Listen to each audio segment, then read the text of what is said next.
Blog Talk Radio. I'm going to give some details about what we know so far. Mindful that we don't have the whole picture yet, but we have gotten a good deal of information. Commissioner Davis will take all of us through the information that we have, and then I'll come back and talk about some of the things and ways in which we're going to ask people to help us help you this afternoon. So let me turn it over now to Ed Davis, Commissioner of Police here in Boston. Thank you, Governor. At 2:50 p.m. today, there were simultaneous explosions that occurred along the route of the Boston Marathon near the finish line. These explosions occurred 50 to 100 yards apart, and each scene resulted in multiple casualties. At this point in time, all of the victims have been removed from the scene. We have sent officers to hospitals to be in touch with family members and possible witnesses. We immediately activated a system of response that the Commonwealth of Massachusetts and the federal government has in place for these type of incidents.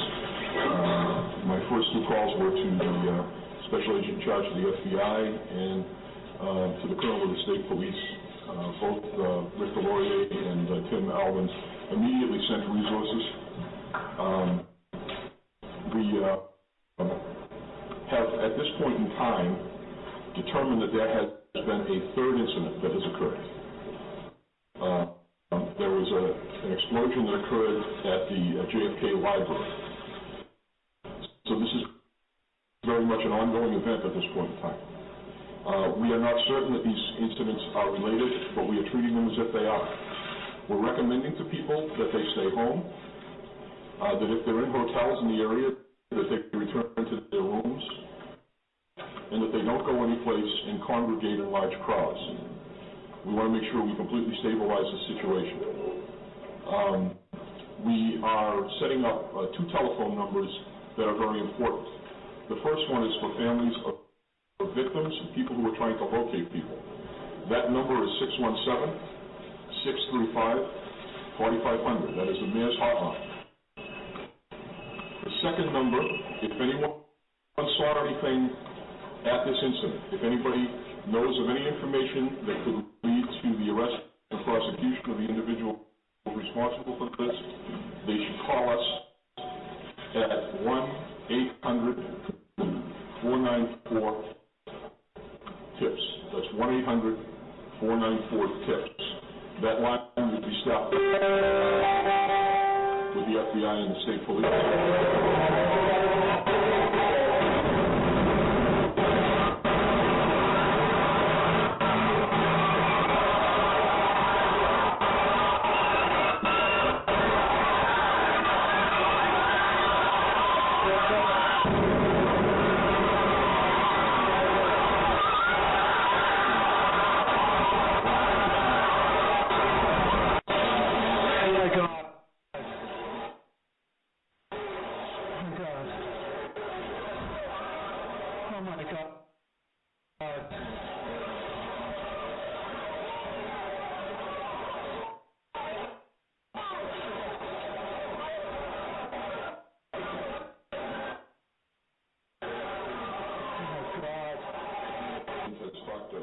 This is BR on the World, Boston Red here on the Boston Marathon Massacre. At about 10:03 Eastern Standard Time today, there was an explosion at the end of the Boston Marathon. And to get a little background on the old Boston Marathon, it's been in business for a very, very long time. But this was on Boston Street in the city, surrounding Copley Square. And according to the commissioner, Ed Davis, there was two explosions in that area, the first explosion and a follow-up explosion. And also an explosion at the JFK Library. That's about 3 miles from where the marathon is, down on Boston there. today. So it's a panicky day because this is the finish line. The finishers had crossed the finish line, and 2 people are dead, 23 are injured. There were some people that had limbs amputated at the scene by medical personnel. That particular area at the end that is tense there, where there were a lot of medical personnel, and there are 19 people being treated at Mass General Hospital in Boston. And there's tight security. The airports are closed. Also, mobile phone service is shut down in the Boston area. Now, the Boston Marathon is held on Patriots Day, which is today, the third Monday, and that's since 1897. And the event starts in Hopkinton, Mass, and ends in Copley Square in Boston. That's right on Boston, and attracts roughly 500,000 spectators, many more. And there's 20,000 people in this race. You can see how large the race was. It was won by Lesser de Sester and Rita Jatu, 2 citizens of Kenya. They have dominated the race for the last few years. You heard in our introduction there some of the sounds, and we'll also have, as we leave our portion, we'll have information on live audio video feed from the NBC station in Boston, and reports from the crowd, etc., surrounding these blasts. Now, one thing to keep in mind when these kind of events occur, especially in cities that are not accustomed to it now, in certain areas they have many of these, but there's always a tendency of the first responders to move towards where the bomb went off. That is the incorrect thing to do. They wait because there's usually secondary. Now, reports here it was in a trash can. Now, that particular area is always swept. There are dogs there and various other chemical agents. Large law enforcement presence at the inn. But you can imagine with 20,000 people, and many of those people did not get to finish the race this year. And also there is housing available because Logan Airport is locked down. There's surveillance cameras, TV all around there, and I look at some latest stuff from, this is a live blog here from the Boston Globe, and then we talked about the buses being sent there. Boston.com, which is the Globe, is setting up Google Docs for those who need a place to stay. We also talked about that. And also Google has a person finder. The count taken to 7 hospitals is now at 94 in the Boston area. Now, what we gave was the number that were at Mass General. Red Cross is delivering blood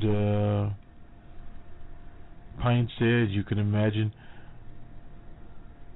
The Federal Aviation, this is a quick moving story. We'll have more on Boston Red in the morning. There's literally a temporary ground stop that halted inbound flights to Logan. That's the airport in Boston. The FAA halted all inbound flights for about half an hour.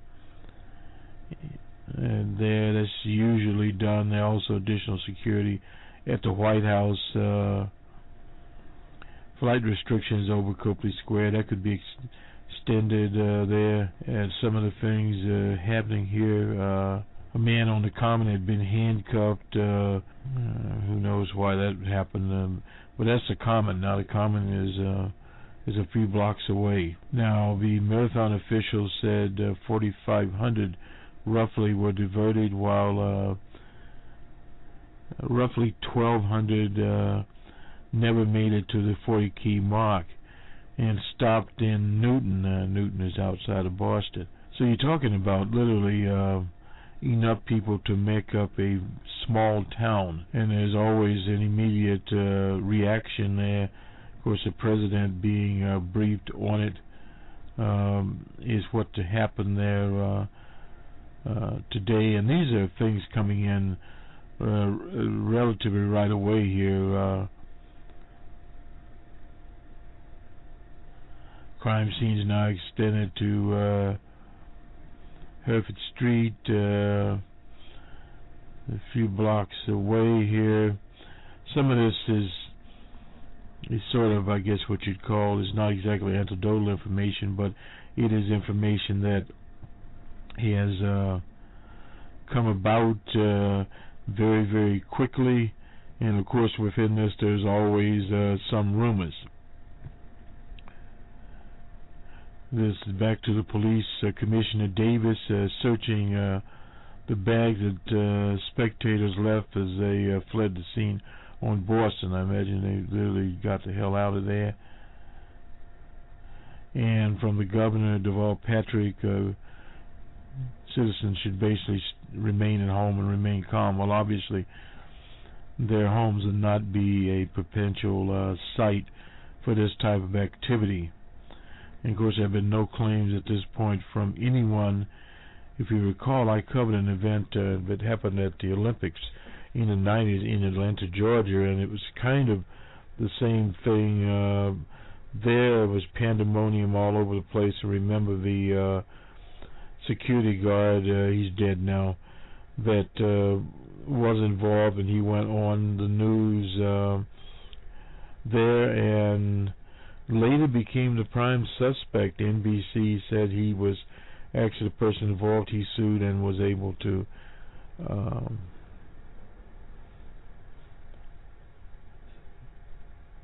be victorious in his libel suit. His name sort of slips us at this time, but unfortunately an untimely death to him from diabetes. But this is sort of the thing that happens, and the bombing in Atlanta was finally proven to be the work of a notorious white supremacist that's in jail. But these kinds of things happen, and it's a little suspicious always with the JFK library being involved in this incident. So right now they don't know, but the probabilities normally of someone being apprehended with all the TV type cameras around is usually quite good. And also here, not only the normal surveillance cameras, but these TV stations, and this was at the very end, and then basic worldwide media being in that area. So we'll let this story go, and you'll hear from that. And we'll go to the other big story that kind of got knocked off the international scene. This is our international version. In Caracas, Venezuela, the acting president has been declared the winner. Nicolas Maduro is now the president of Venezuela. Now, perhaps there will be some auditing. Comandante Maduro himself called for that, and the opposition leader Enrique Carpes also called there. Now, this was a contested election. The late Comandante Hugo Chavez had won an election very recently, and then, of course, his death triggered this particular election. But some of the polls, and we were a little suspicious of them, but nonetheless, they had Comandante Maduro up by about 10 points. And then it narrowed down. We were looking at the 5-point ratio on down, and this Enrique Capriz was able to gain some momentum at the last. And we're looking at a blog here, students protesting there, facing National Guard troops.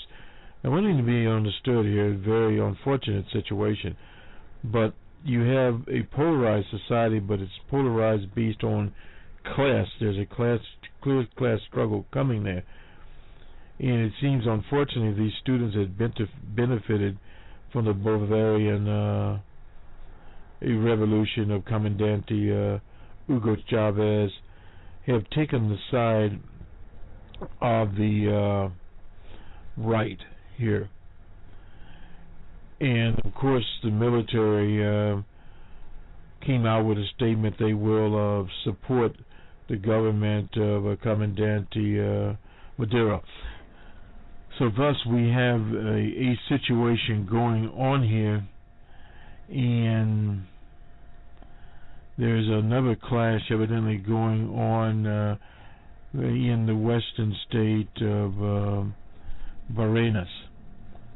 It's in western Nicaragua. The Presidential Commission, and that was understood to begin with, had declared a winner there. The spokesman in Washington, which would be the spokesman Carney, for the interests of the right of the capitalist interests in Venezuela, just basically said that in order it would be important, prudent, and necessary step. Well, the internal affairs of Venezuela going on here, and in the days to come we will see where that will go. But again, we don't have as much information there. As a call by the media to attend a rally, victory rally in downtown Caracas. That was at 2 p.m. local time today. So that is see on the latest here, and we'll get the latest, and this will do it for us, and we'll go to a recap of events today in Boston. Very sad day on a very joyful day. Since the 1800s, Patriots Day in mass. So it's one of those types of situations. So there's not been any updates from Caracas. So we'll leave it at that and go to the rest. Stay tuned tonight. We'll have a special report on Boston Red. This is Boston Red reporting here today on the events of the Boston Marathon. And a very unfortunate and very sad situation is in the hands now of the security authorities, both in the Commonwealth and the federal authorities in the U.S. We'll also have more news on Venezuela, and we'll continue to cover this on a series of Boston Red programs. And we're also on Strika, that broadcasts from the heart of Germany, Frankfurt. Good day.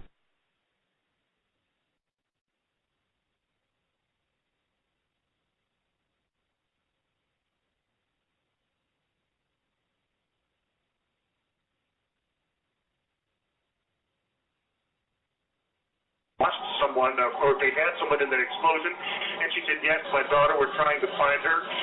So apparently they're going from hospital to hospital. See, someone else is coming in right now. I see someone going in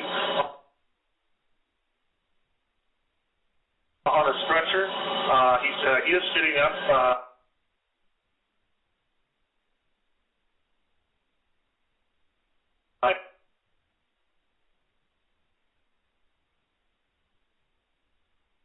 Quite chaotic inside. A lot of nurses and hospital personnel have been called in to help out, and we understand also a description from someone who was inside and talking to some of the staff here, said that there are a number of people here with very severe injuries. So that's the scene here at the Boston Medical Center.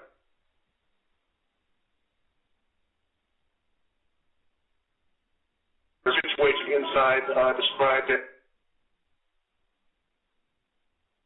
as mayhem and quite chaotic inside the hospital as well.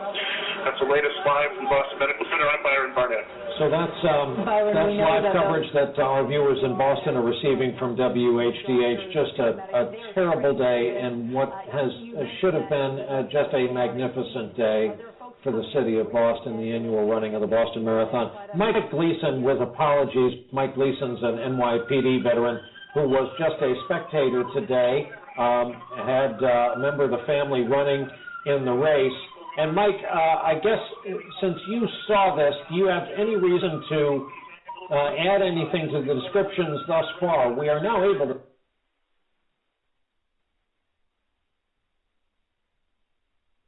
see it recorded by live TV cameras, but did your trained eyes catch anything? Did you detect anything amiss?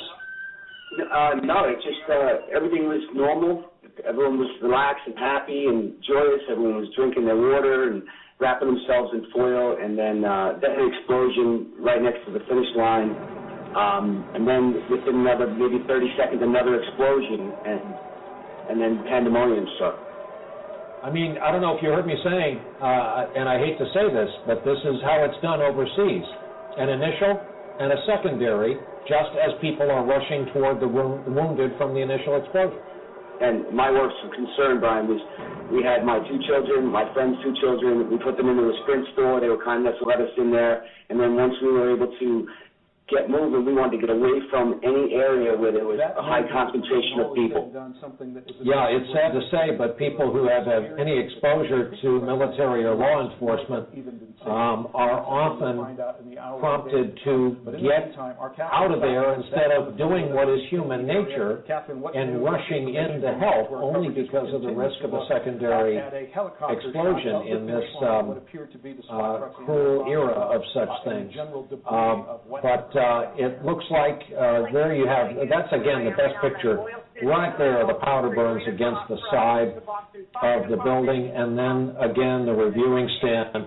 Mike Gleason, thank you very much. We have the first facts from this from the Boston Police Department, and this is pretty grim. Boston PD is reporting by Twitter, 2 dead, 22 injured. And again, 23 now, 2 dead, 23 injured. Again, we know from eyewitness reports, from what we've heard on our Boston station, some of these injuries are grievous injuries consistent with what happens when an explosion goes off in a tight urban area. Look at the facade of that building. You had people between that building and the police barricades, and then you set off an explosion, and this is what's going to happen. Flags, banners gave way.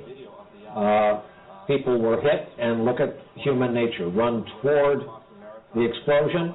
That's right when the second one went off in the space of about 15 to 20 seconds. Of course, a lot of these people, not only is it their job, it's their reflex. These are public safety officials. These are race volunteers. A saving grace, most of the police officers you see with the bright green vests are also in this day and age wearing Kevlar vests. So let's hope that there are Boston PD members who were able to survive this and help by dint of that, but it's something to think about. Maybe it made the difference in a few cases.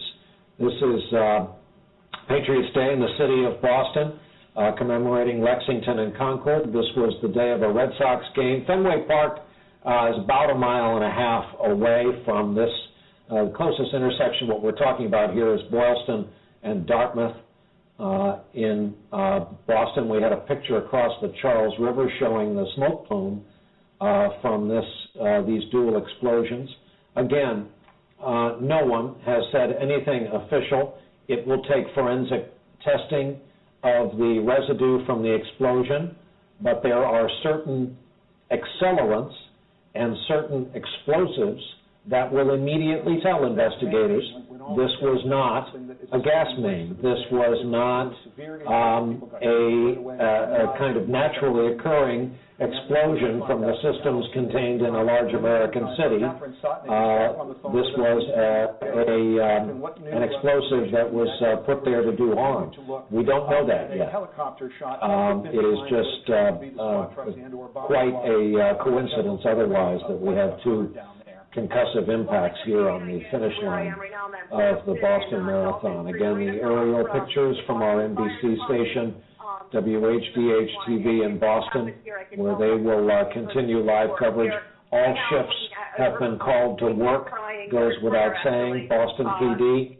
Let's listen in to some of the eyewitness reports our station's getting. I don't think they could even comprehend what's happened here. People reported hearing two explosions a short time ago near the finish line. I think we've already established that, but you can just see the emotion on these people. This is the audio that goes with these initial aerial pictures, so this is part of the early... It's been used for a very unexpected and horrible tragedy. But as we've said over and over again, just moments after this explosion happened, the first one, response was immediate. I want to recap for you again what we saw, because we actually saw the explosions from our vantage point. We were in the truck. We heard the first one. We saw smoke coming out. And at first, we thought it was perhaps some kind of cannon that was celebrating this marathon and not something that was devastating. We're running this video now that was taken by my colleague Don Nelson, who was manned on the bridge over the finish line. You see that bridge that they build every year in order to get all the runners coming across, that overhead view of the runners. He caught that explosion, and again, from eyewitness accounts, they saw two packages or bags, as someone described to me, against the building near 671 Boylston Street. That's a little bit more than halfway down the block from Dartmouth towards Exeter on the Newbury Street side. Again, those two explosions happened very, very close together. And then a little while after, another eyewitness who was frantically running in the other direction told me that he felt that he had heard that other devices had been found. That was something I could not really report initially since this was unconfirmed. But then we heard that third explosion that was later confirmed to be a controlled explosion. And indeed, that was another device that was found. At this point, we have still not had official comment from law enforcement. They are still too busy dealing with this case. We're expecting, as you know, that news conference come up in a short time later, but we've been reporting the numbers. Very devastating, the number of injuries and deaths from this. And that is away from where I am right now in Clarendon at Stewart Street. Janet, 7 News. Janet, I want to just touch upon something you said. So these are the two that went off at the finish line of Boylston. There was a third device that they found, and that bombing technicians did a controlled explosion. They set it off themselves. So, but it leads us to believe in this note that we read earlier that there may be more devices in and around that area, which is exactly probably why police moved you in part and is trying to clear that area out of here. Well, Reed, now I can tell you, because before I did not feel comfortable reporting this, but initially, right at that explosion, maybe it was a reporter instinct, I went tearing down Boylston the opposite way to go to the library grandstands, because that's where I thought it was. The explosions happened right across from it. I went into the grandstand, saw the location, saw all the blown out windows, and a police officer came up to me and said, "Get out of here. We don't know what else could happen." And at that point, I have to tell you, I was terrified. We've been listening to this breaking news. Here's Master coming through, who were turning around to find their family members again, because of course they have to. Our understanding is that it's false. We still have a hazmat team on standby, but we've not received anybody who's received any hazardous materials exposure. What's the nature of the injuries you're seeing? Mostly orthopedic injuries, traumatic amputations, injuries to arms and legs. Those are the ones that we're seeing at this time.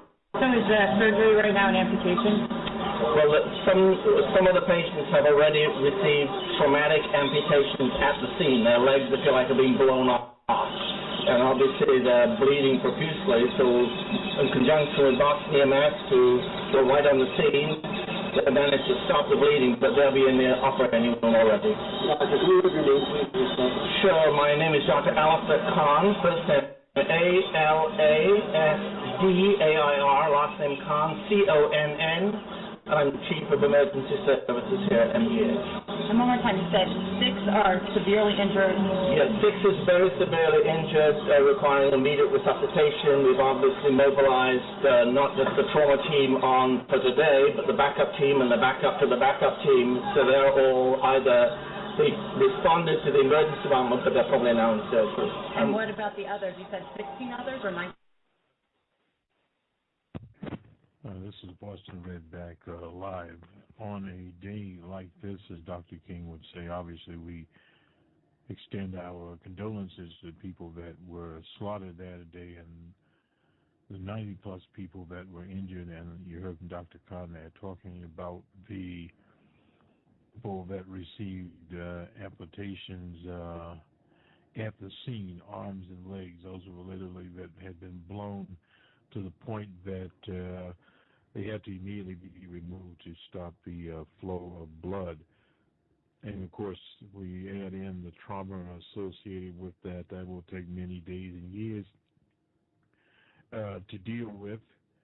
And now that that scene is closed down, it's the investigative scene, and they'll be checking many CBC cameras, news media cameras, and just cameras and mobile phones, etc., from ordinary people that were in that area, because at some time that had to be left in the any trash can if that was where it was.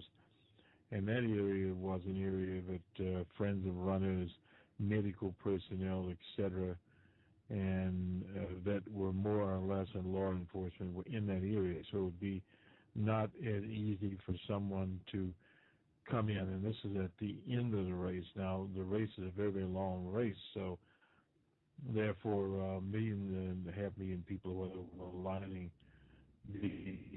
on the way in. But that's a very, very long thing.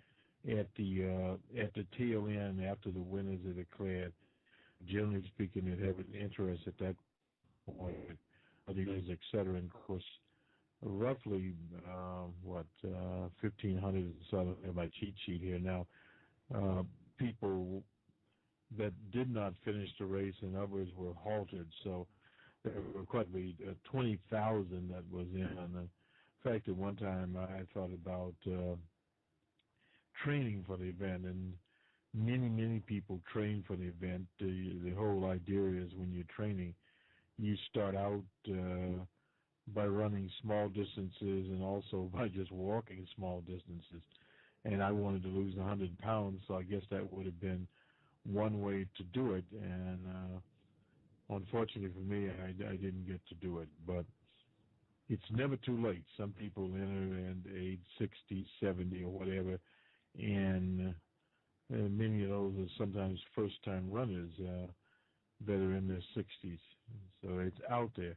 Nonetheless, we'll have more on Boston Red.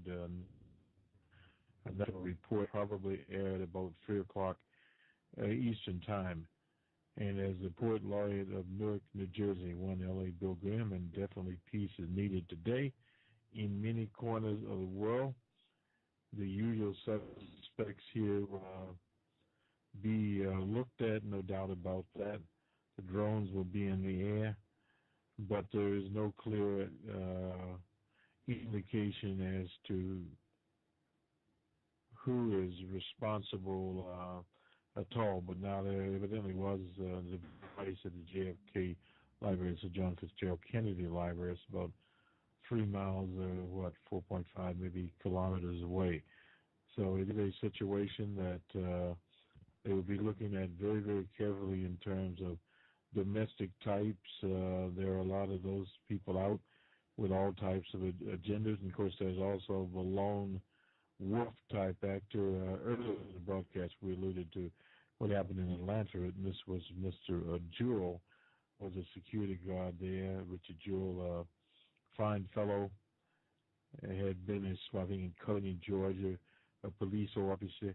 He was on I think it was CNN that morning talking about it because he was securing the area, I believe, right off a stage very close to the back. I believe it was a backpack was left there, and then he was labeled by some security official there, and you have a lot of those people that are quote-unquote anonymous.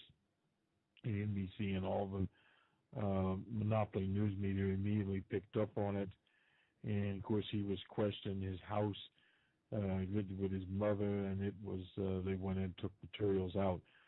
But I can recall back when I first saw him being interviewed, but he did not strike me as first of all, a person with a type of hidden agenda there, nor was he a person that really wanted to seek publicity. If it came his way, okay, but he was really not that type of person. Therefore, he was really not a very good suspect. But they found old Randolph, and Randolph had a history of bombing abortion clinics, etc., and they found some of his stuff where he lived. And, of course, he was one of these fellows that was out in the woods and was aided by a lot of the people in the hills. So he was on the run for a very, very long time, but eventually he was caught, and now he's interned for the rest of his life. But it's an unfortunate situation there, and we'll look to this in the coming days. Nonetheless, this is Boston Red for BR on the World. Good day.